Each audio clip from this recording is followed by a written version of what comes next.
দেশের রাজা বাদশার পর তারা পায়া বসে। আসসালামু আলাইকুম।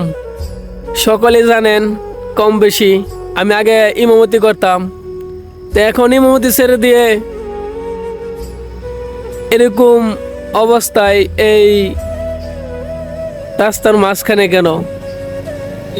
অনেকেরই মনে প্রশ্ন আসতে পারে। বা ইমামতি ছেড়ে দেওয়ার অনেকগুলা কারণ আছে। এর মধ্যে থেকে আমি দুই একটা কারণ আমি আপনাদেরকে বলি, আপনারা শুনেন। সবগুলাই বলবো, কিন্তু এই ভিডিওর মধ্যে দুই একটা কারণ আমি বলতেছি, আপনারা শুনেন। এক নম্বর কারণ হচ্ছে গিয়া মসজিদের ইমাম সাহেবকে বেতন কম দেয়, তারপরও মাসের টাকা মাস ক্লিয়ার করে না, বাকি রাখে। দুই নম্বর কথা হচ্ছে গিয়া মসজিদের ইমাম সাহেবকে যারা মসজিদ কমিটি থাকে তারা সম্মান করে না। তারা পদ পাওয়ার পরে মনে করে কি যে এই দেশের রাজা বাদশার পদ তারা পায় বসে, তারা মসজিদের ইমাম সাহেবকে সম্মান করে না। মসজিদের ইমাম সাহেবকে তারা মনে করে কি যে তাদের মহল্লার গোলাম। কিন্তু মসজিদের ইমাম সাহেব মহল্লার বাদশাহ, সেটা তারা মনে একবার তা আনে না।